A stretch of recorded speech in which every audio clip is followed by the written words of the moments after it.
Bizarre Brain Comics.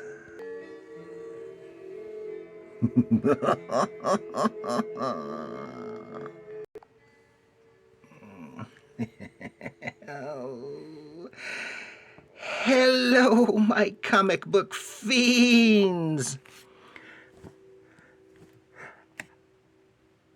Welcome to Bizarre Brain Comics. I am the Dark Librarian, your host, and I am here to tell tales of terror. Oh, yes. And this time, we are going to look at the Cauldron of Horror, #1. Ooh. And I am assisted here by my good friend Yorick and my other good friend Minnie Bones.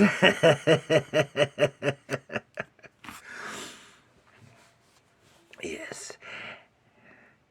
And this little tome is from AC Comics from just about a year ago. And this is Cauldron of Horror #1. I didn't know AC Comics was still around. Before we get into that, though, I'd like to tell you a little bit about some of the other YouTube channels that I come across and enjoy. There's a Garage Geek, and he talks about some comics, some books. He talks a little bit about movies and video games, and I don't know what all else. And need to tell you about still my book, Bizarre Brain Comics Presents Heroes. I still don't have my copy. It won't be probably till February. Well, any of my copies. This is still just a production proof, and this is some different from my first book with some more adventurous stories, more mainstream with some superheroes and some horror, and he's even got one Western story and a little bit of weird science fiction stuff in there. And that's available on Amazon. But unfortunately, I still have not been able to get it unlinked from my first book. So you look up this book, Bizarre Brain Comics Anthology. Even if you've got it, scroll down. And even if you don't want this one, scroll down and click on Series, and then the Heroes book will come up. I don't know what that problem is. I've been trying for weeks to get that unlinked, and it's not working so far. Okay, now, Cauldron of Horror from AC Comics. This is #1. It's from January 23. So it was probably distributed the end of 22. And it is written and drawn by the whole thing by Mark G. Heike. I presume that's how you pronounce his name. And it's edited by Stephanie Heike. And Mark Heike is born in 1959. He's a little bit older than me. And he's an American comic artist who worked as a freelancer for AC Comics in the 80s, becoming an editor in 1990. In 2014, he became the publisher at EC. In the 70s, he started in fanzines and then broke in at Charlton. And he left comics for a while to work on architecture, only to return to AC Comics in 1990. He has written and drawn a lot of projects at AC, most notably FemForce. He has also done work for other publishers, such as Marvel on some X-Men stuff, and Dark Horse like Star Wars and Alien vs. Predator. So, he's no slouch. And AC Comics is if they're known for anything, it's for the good girl art.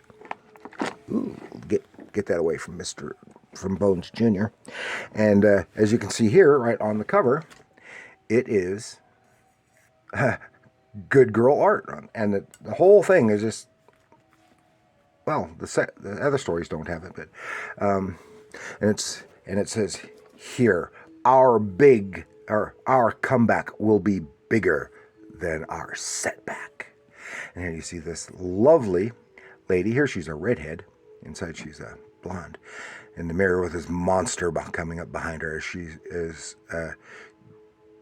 cleaning up, changing in the bathroom, and sees the monster in the mirror and whips her head around.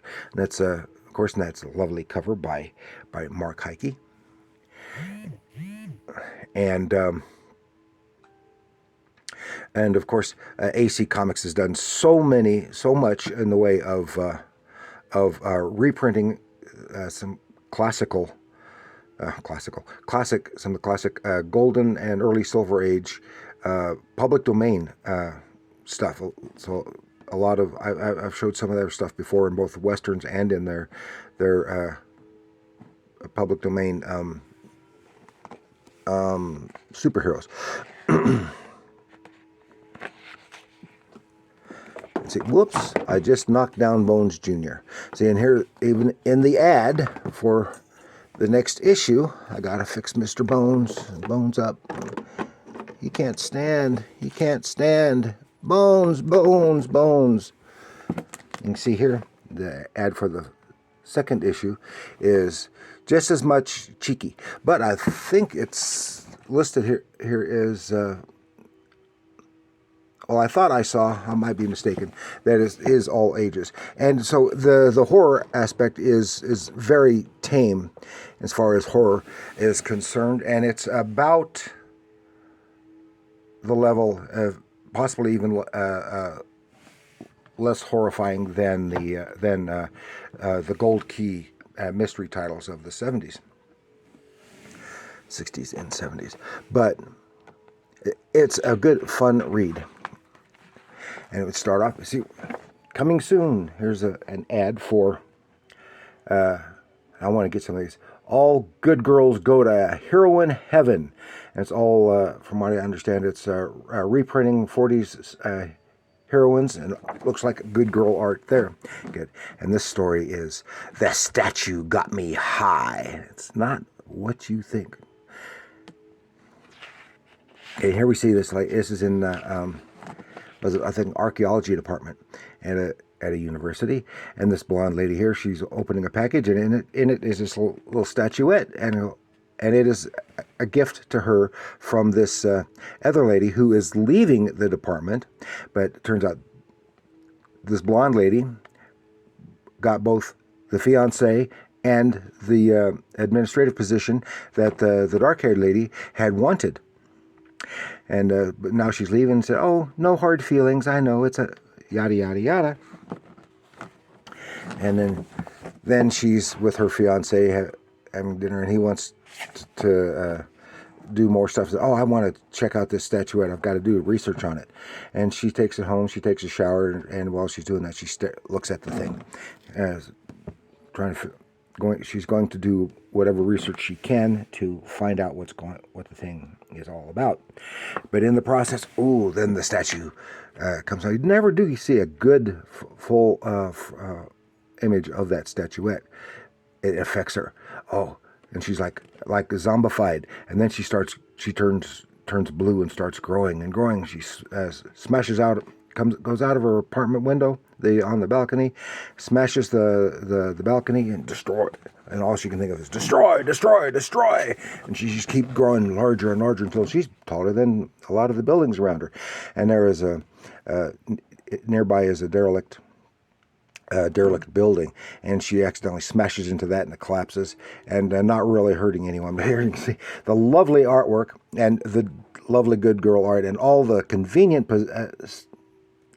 position of everything to not show too much. That's why it can be all ages. And she smashes a car, and then the next morning she wakes up in bed. Oh, geez, I don't even remember going to bed. Oh, I'm late. So she doesn't look around, and you can see out the window here her smashed up balcony, but she doesn't have a chance to even see that. She rushes off, and because she's got to get to work, her car, all this, what happened? What could have happened around here? And I'm late. So she gets a bunch of, spending the whole day getting research material, and she takes it home, start doing research on this statuette. And there she's looking at it again, flipping through there, and then suddenly, ooh, she starts turning green and growing again. Not green, blue. Shades of Attack of the 50-Foot Woman. And then she smashes her way out again, doing a lot more damage to her apartment than before. She falls out, smashes on a car, and smashes into a building, doing more damage. Cops see it, and they wind up eventually calling in a military airstrike, and it's trying to take her out, but she's maneuverable. And while they're coming around for another pass, she goes someplace where she can hide, goes back to the apartment she came from as she's shrinking back down to her size. She grows up. She wakes up in the morning. She's herself again. Thinks she has weird dreams, and then she sees how smashed up her own apartment is and stuff on the news. Oh my gosh! And it talks about the giant woman and all this other stuff. Banging on the door is her fiance. Come on, let me in. No, I can't. Something going on, and she realizes each time it was with that statuette. I was looking at that statuette. It's somehow that's the cause of it. So she goes to smash it, and she hits it, and instantly, zoom, she turns to stone, falls over and smashes, and knocks the statuette off the pedestal, and kablooey, blows up the entire building. Here they are working for, no sign of her, no sign of the lady at all, but here's the statuette and a bunch of, and here's just some jumbled rubble of some statue and stuff. And that's it for that story. That was the longer main story, so over half the issue. And I really like that one. It's not horrifying at all, but I can see it. It's kind of like body horror. And I love the artwork, and it was a lot of fun reading. Then another story, like almost nothing. Guy running. He's being pursued. You see something up in the sky. Pursue him. Gets closer. And what the heck? It looks like half human, half pterosaur. Kind of a harpy type thing. Chasing him. There's to the little cabin. He races there for shelter. Gets the door barred. Oh, it's okay. Bam, bam, bam. Smashes in. And then the creature says, one of these days, I'm going to cut you into little pieces. And then off it goes. That makes me think of the Harpies and the blind man from Jason and the Argonauts. And then that was also by Heike. Mark Heike. Then Baby Boomer. This is a real short one, also by Heike. A fellow is left alone with his recent, still fairly newborn baby, alone for a few days. His wife has had to go do something for a few days, and he's left alone caring for the baby for the first time. And it's talking all in first person. Oh yeah, about this. And my wife didn't think I could do it, but even though I'm waking up and bothering me at night, I can deal with it. And she'd be angry if she knew I got the cut rate baby formula that was supposed to have been destroyed because they thought it was contaminated or because it was produced near some kind of chemical or radioactive spill of some kind or whatever it is. And there you see it's affecting the baby. He starts crying and electricity bolt. Oh my gosh, because he's glowing. Everything starts blowing up and then boom. That is the end of him and presumably the baby as well. And then here we have another ad. It says, for FemForce 200. And that looks like Heike's art as well. And 200th issue since 1985 and still going. So I hadn't seen FemForce or anything for a long time. So I think AC had not published for several years, and now they're back with new titles and continuing the same runs and stuff. And that is what I've got to share with you this time with the Cauldron of horror. Yeah. From AC Comics, just about a year ago. It was a fun read. It's not super terrifying, but it was good. It was fun. It was a fun read. Some really nice artwork, and definitely good girl art. And if that's the thing that you're into, among other things. So please like, share, and subscribe, and let me know what you thought of Cauldron of Horror. Have you read much in the way of AC Comics? Have you gotten any of this new stuff? Because now I want to go back and I want to get some of this stuff, and because I really enjoyed this. And comment, tell me what you thought. I said, and do remember, especially when it's good girl art, comics are art.